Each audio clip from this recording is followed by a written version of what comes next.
বাংলাদেশে এই এই মানে সেক্সুয়াল যে এডুকেশন, এই জিনিসগুলো কেন জানানো হয় না কেন? সেই বয়সে যেগুলো জানবে না পরিবার কাছ থেকে, সেগুলো তারা ফোন থেকে জানতে পারছে। তাদের এই যে অজানা কিছু, ওর ভিতরে কি আছে সেটা জানা বা সেটা দেখা, তারা ফোন থেকে অনেক কিছু শিখছে। এটা দায় কে নিবে? সরকার নিবে আমাদের দেশের? এই বয়সটাতেই কিন্তু ভুল করে ফেলে মানুষ। যারা দায়িত্ব রয়েছেন তাদের দোষ। সমাজ ব্যবস্থার কি বলবো? সমাজ ব্যবস্থার হচ্ছে স্কুল প্রতিষ্ঠানে আপনারা এই নিয়মগুলো চালু করুন। সেক্স এডুকেশন এটা চালু করুন। বলতে কিসের লজ্জা? 18 কোটি বাংলাদেশের মানুষ আকাশ থেকে পড়ে হয়ে গেছে। আল্লাহ আমাদের সেক্স এডুকেশন। দর্শক, এই বোনটির কথা কিন্তু আমার কাছে একদম ভালো লাগছে। বলতে গেলে যে সুন্দর করে বুঝিয়ে দিয়েছে এই সমাজকে এই ধর্ষণ কেন হয়, এই বিষয়টা নিয়ে কিন্তু আলোচনা করেছে এই বোনটি। ওনার সাথে আমিও একমত। সেক্স এডুকেশন এটা আসলে কি, এই বিষয়টা নিয়ে অবশ্যই সবারই জানা দরকার। যেমন স্কুলের ভিতরে সমাজ, বিজ্ঞান, ইংরেজি, বাংলা বিভিন্ন সাবজেক্ট কিন্তু আছে। প্রত্যেকটা সাবজেক্টে কিন্তু এক একটা কাজ। যেমন বিজ্ঞান সাবজেক্ট, এটারই একটা কাজ। ইংলিশ এটারই একটা কাজ। বাংলা এটারই কিন্তু একটা কাজ। তো আমার কথা হচ্ছে, দিন দিন ধর্ষণ হচ্ছে কেন? অবশ্যই তার পিছনে কোনো না কোনো গল্প রয়েছে। সেই গল্পের পিছনে কিন্তু আপনারা কেউ জান না। তো ইতিমধ্যে এই বোনটি একটি কথা বলেছে, আমার কাছে খুব ভালো লাগছে। সেই কথাটা হচ্ছে যে ছোট ছোট ছেলেমেয়ে যারা আছে, এখন থেকেই তাদেরকে এই সেক্স এডুকেশন ব্যাপারটা নিয়ে আলোচনা করতে হবে। এডুকেশন ব্যাপারটা বোঝানো উচিত, এটা যাতে ভালো শিক্ষা দেওয়া হয় যে এই জিনিসটা করলে এটা হবে, ওইটা করো না, এটা করো না। এগুলো নিয়ে কিন্তু এটা আলোচনা করা দরকার। এটা একটা শিক্ষারও ব্যাপার আছে। সব জিনিসের যেমন একটা শিক্ষার দরকার আছে, এমন এই বিষয়টা নিয়েও আমাদের বাংলাদেশে শিক্ষার দরকার আছে। কারণ আমাদের বাংলাদেশে এই জিনিসটা শিক্ষার অভাব। এই ধর্ষণ যে ব্যাপারটা, কিছুদিন পরপরই ধর্ষণ হচ্ছে, অবশ্যই এই বিষয়টা নিয়ে আমাদের শিক্ষার অভাব। যারা ধর্ষিত হচ্ছে তাদেরও শিক্ষার অভাব, যারা ধর্ষণ করছে তাদেরও শিক্ষার অভাব। এই বিষয়টা নিয়ে অবশ্যই ভাবতে হবে, বুঝতে হবে। তো দর্শক, আজকে এই বোনটির কথা সমস্ত ভিডিও আপনারা মনোযোগ সহকারে দেখবেন, কারণ এই ভিডিওতে অনেক কিছু বুঝার আছে, অনেক কিছু শেখার আছে। এই বোনটি সুন্দরভাবে আপনাদেরকে কথাগুলি বুঝিয়ে দিবে। আপনারা অবশ্যই, ওনার এই ভিডিওটা আমি সম্পূর্ণ দেখেছি, দেখার পর আমার কাছে খুব ভালো লেগেছে। তাই আপনাদের সাথে আমি শেয়ার করার জন্যই আমি এই ভিডিওটি এখানে প্লে করতে বাধ্য হলাম। ওনার এই ভিডিওটা আমি সম্পূর্ণ দেখেছি, দেখার পর আমার কাছে খুব ভালো লেগেছে। তাই আপনাদের সাথে আমি শেয়ার করার জন্যই আমি এই ভিডিওটি এখানে প্লে করতে বাধ্য হলাম। তো দর্শক, কথা না বাড়িয়ে চলুন আমরা এই বোনটির ভিডিও দেখে আসি। আর হ্যাঁ দর্শক, এই বোনটি কি বলল, আপনাদের কাছে কেমন লাগলো অবশ্যই আমাদের চ্যানেলে কমেন্ট করে জানাবেন যে ওনার কথাটা আসলে কি রাইট না। তো চলুন দর্শক, কথা না বাড়িয়ে আমরা সরাসরি সেই আপুর লাইভটিতে চলে যাই। আমি বিচার চাই, প্রধানমন্ত্রীর কাছে আমি বিচার চাই। এরকম আমার মতো বুক খালি তো না কোনো মায়ের না হয়। আমার বাচ্চাটা কি হবে, কি হয়ে গেল আমি কিছু বললাম না। আমার বাচ্চার ওর ফ্রেন্ডের মাদের কাছে আপনারা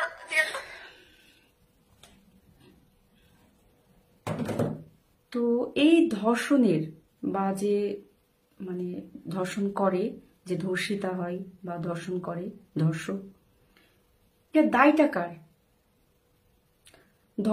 মানে এর দায়টা কার? সমাজের, পরিবারের, নাকি যে ধর্ষণ করে তার? না আপনার, না আমার, কার? আমার প্রশ্ন আজকে আপনাদের কাছে। মানে খুব খারাপ লাগছে বিষয়টা। আসলে কিছু বলবো আমি আজকে, আশা করি আপনারা কথাগুলো মনোযোগ সহকারে শুনবেন। আমি একজন প্রবাসী, আমি দেশের বাইরে থাকি, আমি রাশিয়াতে থাকি। খুব কম শোনা যায় দেশের বাইরে যে এরকম যদি রেয়ার কেস হয়েও যায়। আমি রাশিয়াতে থাকি, রাশিয়াতে হচ্ছে 20 বছরের জেল। 20 বছরের আগে কোনোভাবেই সে বেরোতে পারবে না, কারাদণ্ড।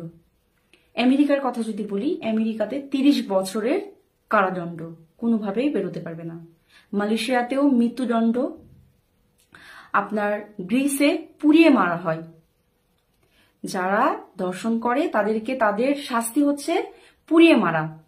সৌদি আরবে নামাজের পরে তাকে পাথর নিক্ষেপ করে মৃত্যুদণ্ড দেওয়া হয়। যতক্ষণ না তার মৃত্যু হয় ততক্ষণ পর্যন্ত পাথর নিক্ষেপ করতে চায়। এখন বলি আমাদের দেশে কি, মানে আমাদের দেশে কি হচ্ছে। সারাক্ষণ তো আতঙ্কের মধ্যে থাকি যে এই বুঝি বাংলাদেশে কিছু একটা হলো, আর বাংলাদেশে কিছু হওয়া মানে সেটা ভাইরাল হওয়া, সেটা টল হিসাবে নিবে। কেউ দিচ্ছে মেয়ের দোষ, কেউ দিচ্ছে ছেলের দোষ, কেউ বলছে মেয়ে কেন তার বাসায় গেল, কেউ বলতেছে ছেলেটার কোনো দোষ ছিল না, কেউ বলছে ছেলেটার দোষ কেন মেয়েটাকে বাসায় নিল। একবারও কি আমরা ভেবে দেখেছি এর পেছনের গল্পগুলা? এটাই কি শেষ? এটাই কি শেষ? আমার প্রশ্ন আপনার কাছে, দোষটা কার? পয়েন্ট, আপনারা হচ্ছে বিষয়টা একটু পয়েন্ট করবেন। এই দোষটা কার? কাকে দিব আমরা দোষটা?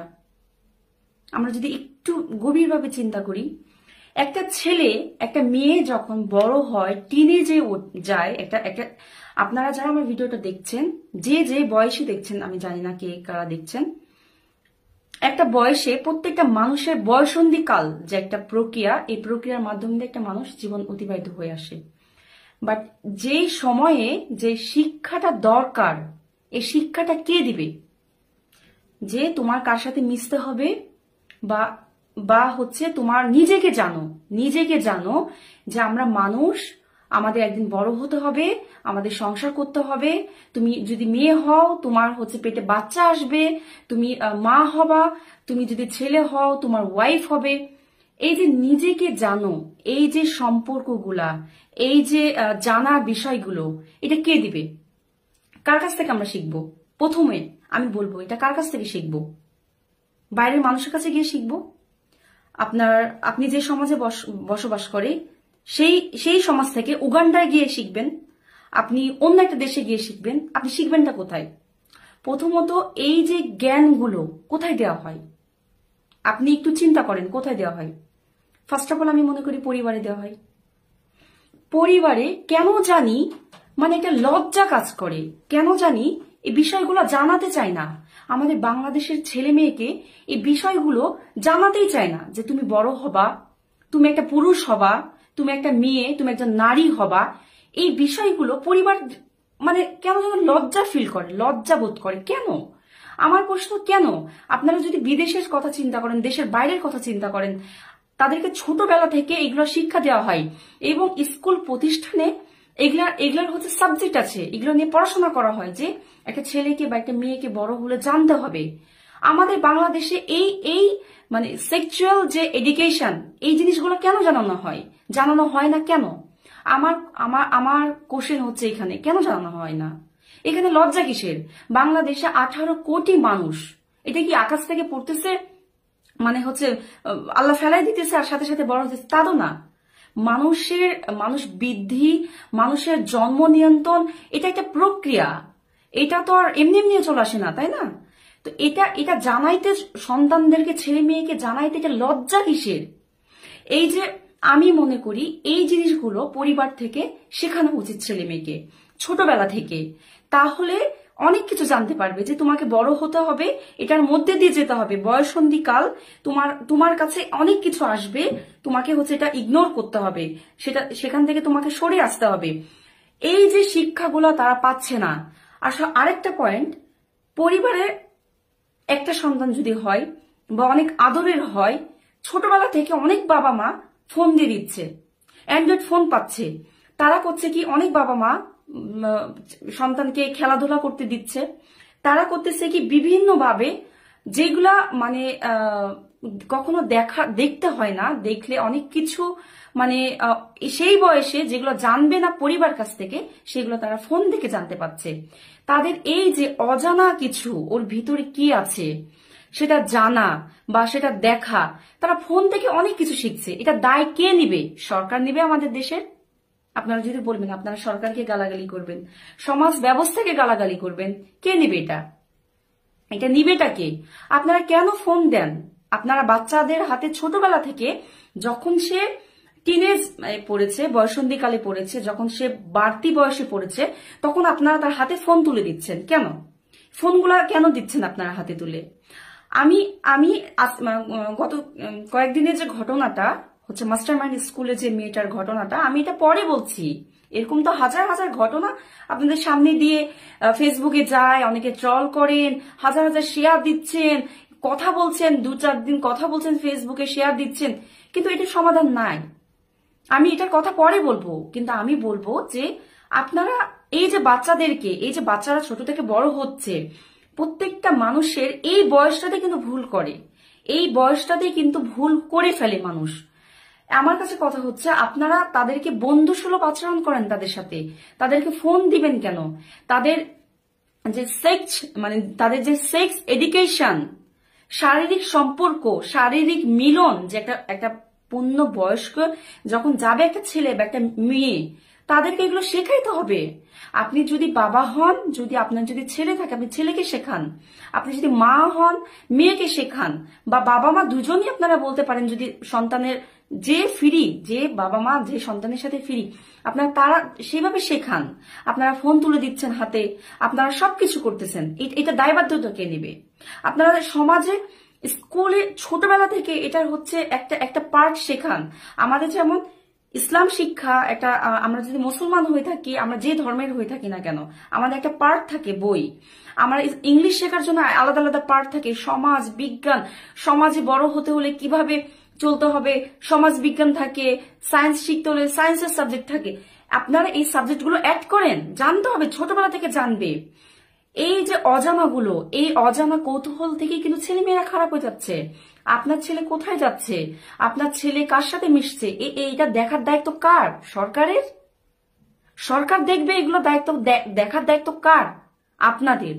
আপনার সন্তান আপনার, অন্য কেউ দেখবে না। আপনারা ছোটবেলা থেকে শিক্ষা দেন, এই শিক্ষাগুলো পাচ্ছে না বলেই ছেলে মেয়েরা খারাপ হয়ে যাচ্ছে। আমি এখন চা পছন্দ করি, চা খাই। এখন আমার সামনে নিয়ে এসে যদি কফি রেখে দিয়ে বলেন যে তুমি এই কফিটা খেও না, তুমি চাটা খেও, আমার ভিতরে কিন্তু কফি খাওয়ার বা কফির ভিতরে আছেটা কি ওটা দেখার প্রবণতা কিন্তু বেড়ে যাবে। তা আপনার উচিত আমাকে শেখানো যে এটা চা, এটা কফি, এটা তুমি খেয়ে দেখতে পারো, এটা ভালো না খারাপ তুমি টেস্ট করতে পারো, লাইক দ্যাট। আপনার শিক্ষা দেন যে এটা না এটা, এটা ভালো না এটা খারাপ, এই জ্ঞানগুলো বাচ্চাদের মধ্যে নিয়ে আসেন। এই দায়িত্বটা কার? আপনাদের, আপনাদের পরিবারের, আপনাদের নিজেদের। কার দায়িত্ব দিবেন? কাকে বলবেন? একটার পর একটা ঘটনা, একটার পর একটা ঘটনা, নাই কোনো বিচার, নাই কোনো কিছু। সরকার এটা নিয়ে অনেক কিছু হয়েছে, এটা নিয়ে মৃত্যুদণ্ড ফাঁসি রায় করছে যে এরকম ধর্ষণের শাস্তি হচ্ছে মৃত্যুদণ্ড। আমি সরকারের কাছে আমার ভিডিওটা যদি অনেক শেয়ার হয়, পৌঁছায়, আমি সরকারের কাছে একজন নারী হিসাবে, একজন মেয়ে হিসাবে আকুতি আমি রিকোয়েস্ট করব যে এটা যেন বাস্তবায়ন হয়। একটা যদি ফাঁসি শুরু হয়, একেবারে সবকিছু বন্ধ হয়ে যাবে, আর কখনো ভয় পাবে না। আপনারা এই জিনিসগুলো আমি রিকোয়েস্ট করব সবার কাছে, যারা আমার ভিডিওটা দেখছেন, বড় ঊর্ধ্বতন কর্মকর্তা রয়েছেন, এই বিষয়গুলো নিয়ে কাজ করছেন, আপনারা প্লিজ দেখবেন বিষয়টা, যাতে করে এটা শাস্তি হয় মৃত্যুদণ্ড। আমার আসলে কিছু বলার নাই। এটা একটার পর একটা, তনু থেকে শুরু করে একটার পর একটা, মানে আমি কতজনের নাম বলবো, ছোট শিশু পর্যন্ত রেহাই পাচ্ছে না। একটা পিতা বা একটা মা একটা মেয়েকে বাইরে দিয়ে বা স্কুল কলেজে দিয়ে শান্তি পাচ্ছে না। আপনারা এটা নিশ্চিত করেন। আপনারা মানে কেন এমন হবেন? আপনারা পুরুষ মানেই কি এমন? পুরুষ মানুষকে, একটা মেয়েকে দেখলেই কিন্তু মানে আপনার ভিতরে এই জিনিসগুলো কেন জাগ্রত হয়? আপনি তো একজন পিতা, একজন তো মায়ের গর্ভে জন্ম ধারণ করেছেন, 9 মাস 10 দিন থেকেছেন পেটে। আপনি একটা মায়ের, একজন নারীকে সম্মান দিতে শিখেন। নারী তো সে না। আপনি আরেকটা কথা আমি বলবো এখানে, যারা এই টাইপের, আপনি যদি বুঝতে পারেন আপনার ছেলে এই টাইপের লম্পট, এই টাইপের খারাপ, আপনি ছোট মানে যখনই বিয়ের বয়স হবে, 18 বছর হবে, 17 বছর হবে, বিয়ে দিয়ে দেন। তাহলে তারা খারাপ হবে না?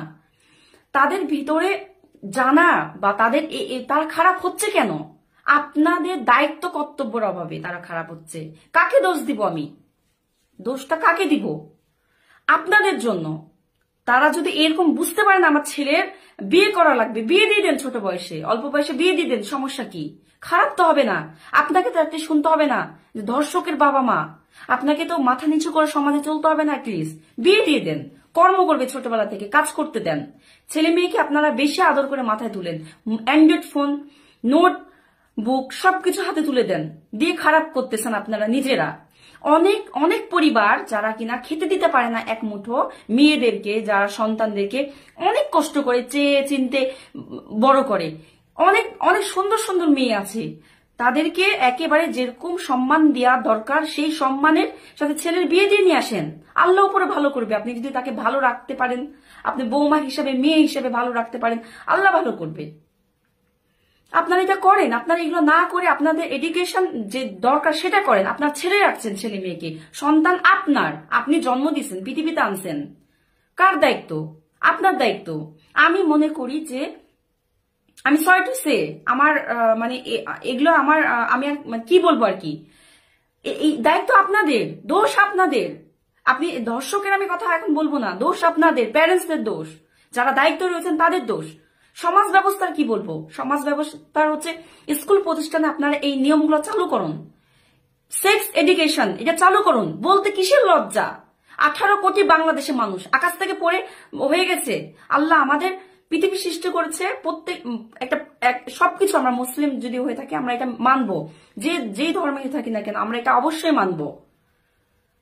আমরা, আমাদের একটা প্রক্রিয়া আছে পৃথিবীতে, আল্লাহ আমাদেরকে নিয়ে আসার, আমরা ইসলাম দেখেন, behind the story of Islam, এমনি এমনি তো আসে না, না একটা প্রক্রিয়া আছে। তো জানলে সমস্যা কি? আপনার এত লজ্জা করেন কেন? সন্তানদেরকে জানান, ছোটবেলা থেকে শিক্ষা দেন এগুলার, এই ভুলগুলো করবে না, কখনোই করবে না। আমার ভিডিওটা যদি আপনারা দেখে থাকেন, আমি সবার কাছে রিকোয়েস্ট করব, আপনারা ছেলে মেয়েকে খারাপ করবেন না। আপনারা সহজে ফোন চাইলেও ফোন দিবেন না। অনেক পৃথিবীতে মাধ্যম আছে ভালো ভালো কিছু শেখার, অনেক কিছু আছে শেখার, প্রকৃত শিক্ষা দেন। ইসলামের অনেক কিছু আছে যেটা আমরা অনেকেই অজানা, অনেক কিছু জানি না যদি মুসলমান হয়ে থাকি। সেই শিক্ষাগুলো দেন বাচ্চাদেরকে ছোটবেলা থেকে। আমি আসলে আর কিচ্ছু বলতে পারবো না, এগুলো নিয়ে আমি আর কিচ্ছু বলতে পারছি না। আমি হতভম্ব, স্পিচলেস। আমি আসলে সরি, আমি অনেক লাউডলি কথা বলে ফেলেছি, কিন্তু আমার ভিতরে খারাপ লাগছে। আমি একজন নারী। সমাজের পুরুষরা কেন এরকম হবে? আমার বাবা, আমার ভাই, আপনারা তো বড় ভাই, ছোট ভাই বোন না, যারা ছোট, আমার স্নেহের ছোট ভাই, যারা বড়, আপনারা ভিডিও দেখতেছেন বা পৃথিবীতে সবাই তো আমরা না, আমাদের আদম সাল্লাল্লাহু আলাইহি ওয়াসাল্লাম থেকে শুরু করে আমাদের তো শুরুটা দেখেন না, আমরা সবাই কিন্তু একে অপরের আত্মীয় স্বজন। আমরা তো পর না, তো এত হিংস্র মন মানসিকতা কেন, এরকম কেন? যাই হোক, আমি আজকে আর কিছু বলবো না। আশা করি ভিডিওটা সবাই শেয়ার দিবেন এবং সরকার কর্তৃপক্ষ যেন ভিডিওটা দেখে এবং ব্যবস্থা নেয়।